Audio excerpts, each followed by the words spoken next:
नमस्कार, स्वागत है आपका। टीएनपी न्यूज देख रहे हैं आप और मैं हूं आपके साथ शाहनवाज मिर्जा। लखनऊ में नगर विकास विभाग के एक कार्यक्रम में सीएम योगी शामिल हुए हैं और सीएम योगी यहां कई विकास परियोजनाओं का लोकार्पण और शिलान्यास भी करते नजर आए। वहीं कई कूड़े का निस्तारण करने वाली गाड़ियों को हरी झंडी दिखाकर रवाना किया है और इस मौके पर सीएम योगी ने कहा कि पीएम नरेंद्र मोदी के नेतृत्व में देश का विकास लगातार हो रहा है और उन्होंने ये भी कहा कि अब बिना भेदभाव के सभी को योजनाओं का लाभ भी पहुंचाया जा रहा है।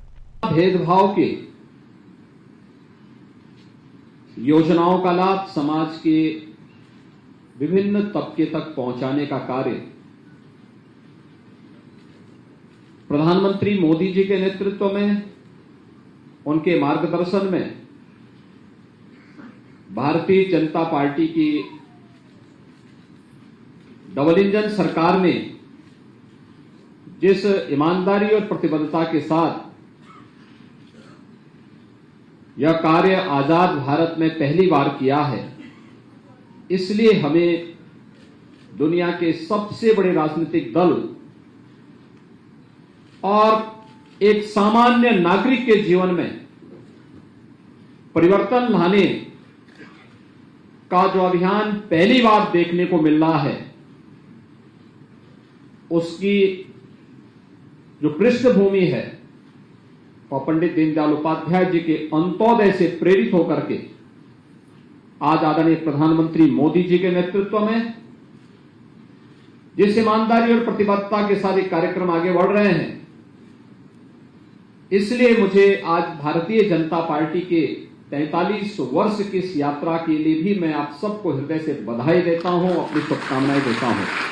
खबर शाहजहांपुर से है। शाहजहांपुर में समाज कल्याण विभाग के 4 करोड़ 41 लाख रुपए का घोटाला निकलकर सामने आ रहा है और करोड़ों रुपए के घोटाले का सामने आते ही प्रशासन में हड़कंप मचता हुआ नजर आया। मामले का खुलासे के बाद से ही आरोपी अब फरार बताए जा रहे हैं और इसको लेकर धरपकड़ की जा रही। आपको ये भी बताएं कि मामले में 4 सदस्य टीम बनाकर आगे की कार्रवाई भी की जा रही है। अब 9 महीने से हमारी पेंशन नहीं आ रही, हम बहुत डाउन तुम्हारी आई नहीं रही, कहीं आई जाए अभी आई नहीं रही। हमें नहीं भैया कुछ पता, हम पढ़े लिखे हैं नहीं, हमें जो पता है।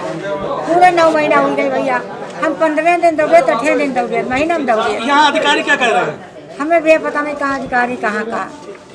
वृद्धावस्था पेंशन के बारे में ऐसी शिकायत प्राप्त हुई थी कि कुछ लाभार्थियों की धनराशि, पेंशन की धनराशि अन्य व्यक्ति के खाते में डाली गई और यह चीज़ संज्ञान में आने के बाद इसकी जांच की गई। जिलाधिकारी महोदय ने एक जांच समिति बनाई जिसके अध्यक्ष डीडीओ हैं और जिनके सदस्य जिला कृषि अधिकारी, वरिष्ठ कोषाधिकारी और एलडीएम हैं।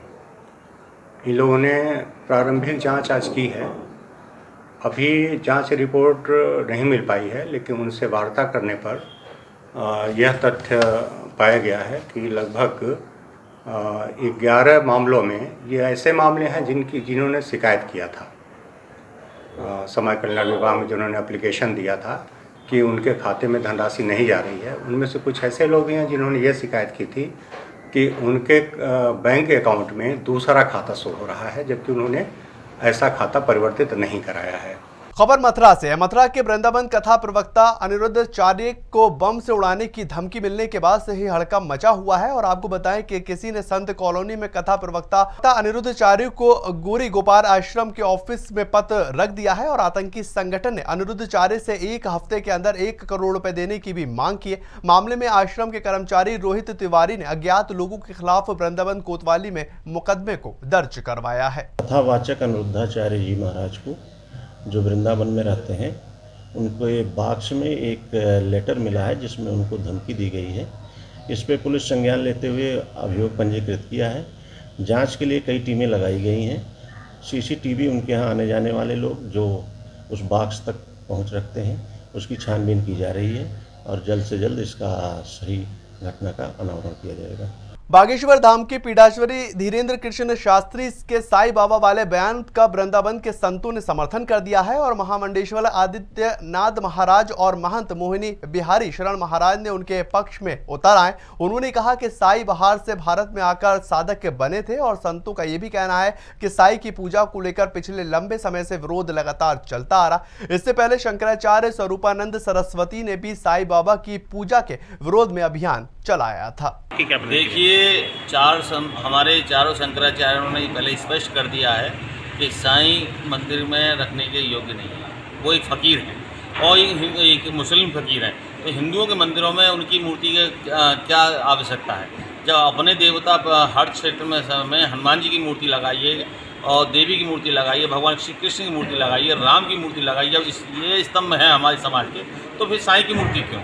तो बागेश्वर धाम ने जो बात रखी है हम उनका समर्थन करते हैं और धर्म रक्षा संघ सीधा बदनामी से उनका भी समर्थन। खबर मथुरा से आ रही है। मथुरा के गोवर्धन इलाके में पुलिस ने 3 दिन पुराने हत्याकांड का खुलासा करते हुए 4 लोगों को गिरफ्तार कर लिया है और खुलासे में पुलिस ने बताया है कि महिला की हत्या उसके ही परिजनों ने की थी, जिसके बाद पुलिस ने हत्या के आरोपी दोनों भाई बहनों और मां को गिरफ्तार कर लिया। जानकारी के मुताबिक महिला आए दिन ही ससुराल से निकल जाया करती थी और इसके आसपास के लोग भी विरोध करते थे, जिससे नाराज महिला के परिजन ने उसकी हत्या कर दी है और शव को पास के गोविंद कुंड में फेंक दिया गया। फिलहाल पुलिस ने सभी 4 आरोपियों को जेल भेज दिया है।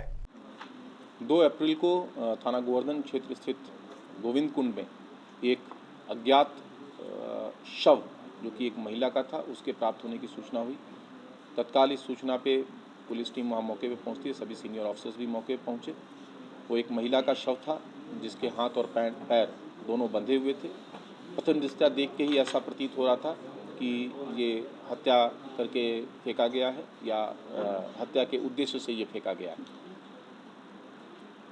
शव की शिनाख्त के लिए तत्काल टीमें लग गईं और नेक्स्ट डे 3 तारीख को शव का शिनाख्त वहाँ स्थानीय एक महिला के रूप में हुआ और परिजनों को सूचित किया गया और मृतका के पति की तरफ से तहरीर लेके अज्ञात में अभियोग पंजीकृत किया गया।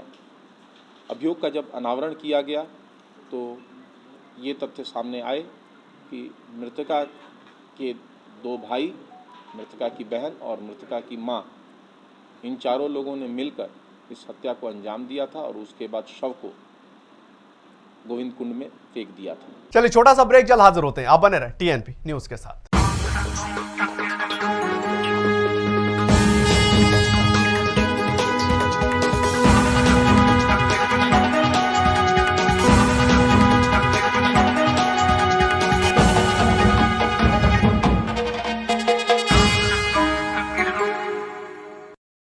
ब्रेक के बाद आपका स्वागत है। आगे बढ़ते हैं, बात करते हैं। खबर हमीरपुर से है। हमीरपुर के चंद्रावल नदी में 5 साल की मासूम का शव मिलने से हड़कंप मचा हुआ है और स्थानीय लोगों ने शव को नदी में तैरता देखा और इसकी जानकारी पुलिस को दी, जिसके बाद मौके पर पहुंची पुलिस ने शव को कब्जे में लेकर आगे पोस्टमार्टम के लिए भेज दिया। ये पूरा मामला मुदहा कोतवाली का बताया जा रहा है और जानकारी के मुताबिक मासूम 1 दिन पहले ही लापता हुआ था और फिलहाल पुलिस पूरे मामले की जाँच पड़ताल कर रही है। खबर सोनभद्र के दुद्दी बाजार में ARTO ने अवैध परमिट वाली एक बस पर कार्रवाई की है और इसके बाद बस में बैठे यात्रियों के बीच सड़क पर ही उनको उतार दिया गया। यात्रियों ने सड़क पर जाम कर हंगामा किया है और यात्रियों का कहना है कि झारखंड के नगर अटारी और गढ़वा से तो वाराणसी जा रहे थे, लेकिन 200 किलोमीटर पहले ही उनको बीच सफर में उतारा गया है। फर्रुखाबाद में डीएम एसपी आवास के बाहर बाइक सवार 2 युवक बिजली के खंभे से टकरा गए हैं और ये बताया जा रहा है कि दोनों युवकों ने शराब पी रखी थी। दोनों घायलों को अस्पताल के अंदर भर्ती करवाया गया, जहां उनका इलाज चल रहा है।